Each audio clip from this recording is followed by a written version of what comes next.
iš nenutapytų Vilniaus paveikslų. Tauro ragas.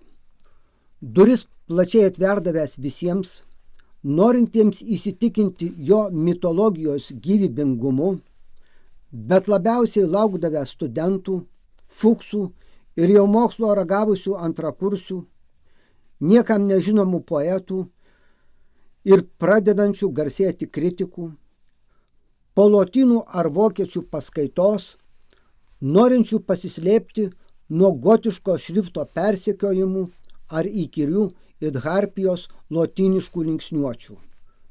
Pavakare, žiebiantis pirmiesiems gatvių žibintams, galima ir nelaukiant savaitgalio, šiandien, dabar, garsūs ateities rašytojai, poetai, kritikai, ekonomistai, bankininkai, gal net valstybės vyrai, atsidūrę svetingoje jo prietemoje, gerklėje pajutę vėsų ir gaivų kartumą, tapdavo atviresni kitiems ir savo.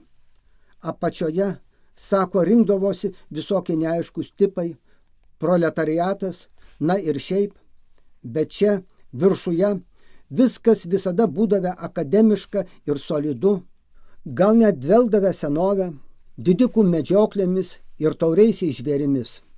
Visus svetingai priimdavęs į savo glėbį, leisdavęs persikelti į spalvotą ateities pasaulį, pamiršti niekingą dabartį, iki vėlumos gausdavęs šimtais jaunų balsų, tas senas pilvūzas, smuklininkų patronas, visada šiek tiek blefavo.